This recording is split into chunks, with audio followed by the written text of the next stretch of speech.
शहर हैदराबाद की मशहूर और मारूफ फूलों की मार्केट फ्लावर मार्केट जो हैदराबाद में मेहदीपट्टनम गुड्डी मलकापुर मार्केट है, जहां पर लोग हज़ारों की तादाद में लोग वहां पर आकर फूल का व्यापार ख़रीदारी करते हैं। होलसेल मार्केट है जो तेलंगाना रियासत की सबसे बड़ी फूलों की मार्केट गुड्डी मलकापुर है। आज उसका दौरा साबिक़ा एमपी सीपीआई पार्टी के सीनियर लीडर अजीज़ पाशा ने आज अचानक सुबह के वक्त गुड्डी मलकापुर की फ्लावर मार्केट का दौरा किया है। उन्होंने वहां के लोगों से मुलाकात की और बातचीत की है।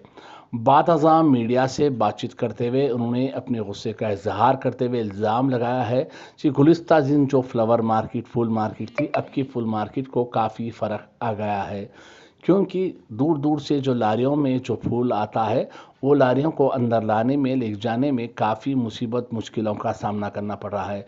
इसकी वजह यह है यहाँ की मार्केट कॉरपोरेशन की जानिब से इलीगल की दुकाना दे दिया गया है। करीब 20 से 40 दुकाना इलीगल देने की वजह से अब लारी अंदर दाखिल होने के लिए काफ़ी मुसीबत और मुश्किलों का सामना करना पड़ रहा है। उसके साथ साथ वहाँ पे जो छोटे मोटे व्यापारी है जो फूल का मार्केट करते हैं, उनके पास से 20 से 50 रुपये वसूल किए जा रहे हैं, वो उन्होंने इल्ज़ाम लगाया है। और उन्होंने ये भी कहा है कि यहाँ पर सारी सियासत चल रही है, जिसकी लाठी उसकी भैंस, जिसकी सियासती दबाव जिसका इन्फ्लुएंस है उसका ही काम बन रहा है।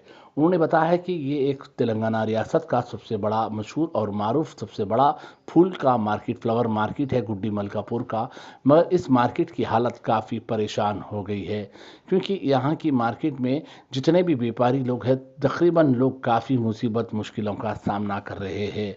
और इस कॉरपोरेशन यहाँ पर अपने मर्जी में ऐसा दुकानें देते चल जा रहा है, जहाँ पर ना कोई सिस्टमेटिक है, ना कोई एक कोई एक हिसाब किताब है। उसी तरह से यहाँ पर दुकानें दी जा रही है। उन्होंने उन्होंने बताया है कि वो फौरी प्रिंसिपल सेक्रेटरी आईएएस ऑफिसर और ग्रेड 1 ऑफिसर से भी बातचीत करते हुए फौरी यहाँ पर सही इंतजामात करेंगे, वरना आने वाले दिनों में गुड्डी मलकापुर की मार्केट में और मुसीबत परेशानियाँ बढ़ सकते हैं। उन्होंने याद किया है कि उनके दौर में जब वो एमपी थे, जब वो यहाँ का दौरा किए थे, वहाँ एक सिस्टमेटिक काम था और वो उनकी जानिब से जितनी मदद हो सकी किए थे। गुलिस्ता हुकूमतों में इतनी परेशानी हुई, बल्कि बहरहाल चंद दिन से ये हुकूमत की वजह से काफ़ी लोगों को मुसीबत और मुश्किलों का सामना करना पड़ रहा है। ख़ास करके जो लोग दूर दूर गाँवों से जो यहाँ पर फूल लेके आते हैं लारियों में, उन लोगों को काफ़ी परेशानी हो रही है और ख़रीदारी और व्यापारियों को दोनों को भी काफ़ी मुसीबत मुश्किलों का सामना करना पड़ रहा है। कम से कम अभी तो भी तेलंगाना हुकूमत की जानिब से और डायरेक्टर स्पेशल ऑफिसर इस चीज़ पे तवज्जो दे और यहाँ पर जो गुड्डी मलकापुर की सबसे बड़ी मशहूर और मारूफ फ्लावर मार्केट फूल मार्केट है उसकी हिफाजत करे और उसे बरकरार रखे। हमारे नुमाइंदे शेख जावेद की खास रिपोर्ट।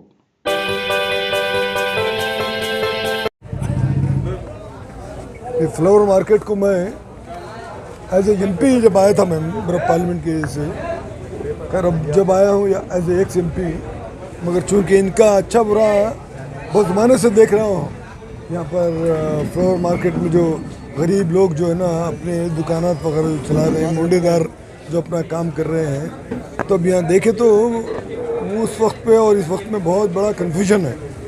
इसलिए कि जहाँ से लारियाँ मुड़ सक रहे थे वहाँ पर जो है ना और कुछ ये कौन से अपने फ्लावर के और जो है ना अलर्ट कर दिए समझिए दुकान, तो 44 के करीब, वरना बहुत आसानी के साथ जो है ना लारियाँ मुड़ना है, जबकि अब ये लोग उतार लेना अपना सामान था।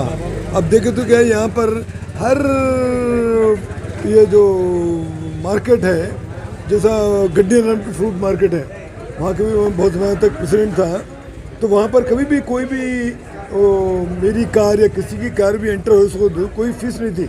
यहाँ पर देखे तो क्या है यहाँ धंधा जो है ना एक तो रेगुलर जो है ना ये नहीं है, अगर है तो भी वो ना पैसे वसूल कर रहे हैं लोग। इसमें मैं सुन रहा हूँ कि यहाँ पर बहुत लड़ाई झगड़े चल रहे हैं, तो कभी कभी 20 रुपये ले रहे हैं, कभी 50 रुपये ले रहे हैं, कभी लारी से 200 रुपये भी ले रहे हैं। तो इसलिए कि 400 बोल के भी सुन रहा हूँ मैं आज तक कभी नहीं सुना था। असल मार्केट कमेटी का काम ये है कि ये जो है ना किसी से उन सहूलत है ना पहुंचाना है, जो भी आते लारी लेके अपना फ्लावर वगैरह लेके आते किसान हैं, तो उनके लिए सहूलत पहुंचाने की बजाय उनके ऊपर और बोझ डालना ये बहुत गलत बात है। और इससे पहले मैं जो है ना यहाँ पर जो लोग हैं उनको रेगुलराइज करने के लिए बोला था। रेगुलराइज में सिर्फ 4-6 लोगों को करने के बाद 26 लोगों को रोक के रखे। और चिल्ली के पास की भी मैं अभी जाके देखा, वहाँ पर भी लोगों का देखे तो ये हिसाब गलत है। और इससे पहले जो मिनिस्टर साहब थे वो जो है ना गलत तरीके से अलाटमेंट करे हैं। तो मैं डायरेक्टर साहब जो IAS हैं, अब ये दूसरे लोग उतना आसानी से नहीं समझ सकते। IAS वो तो कुशादा जहन का ब्रॉड माइंडेड आदमी होता, वो अगर आकर यहाँ पर तमाम देखे ग्राउंड के बारे में, गरीब लोगों का, मोंडेदारों का, और जो है उधर कोने के जो अलाटमेंट अभी भी शटर पड़े हुए हैं वहाँ पर क्यों कारोबार नहीं हो रहे हैं, ये तमाम है ना देखना चाहिए कि ये फ्लावर मार्केट जो ना अपने तेलंगाना के नंबर 1 है ये। तो उस लिहाज से इसको एक बहुत ही खुशअस्लूबी के साथ है ना उसको चलाना चाहिए। खैर मैं हो सके तो इमीडिएटली पहले तो मैं यहाँ की जो ग्रेड 1 सेक्रेटरी है अपर्णा से बात करने के बाद मैं जो है ना डायरेक्टर साहब जो IAS ऑफिसर हैं ओवरऑल पूरे स्टेट के हैं, उनसे मैं बात करूँगा। उनको कहूँगा कि भाई आप जो है ना इंस्पेक्शन कीजिए।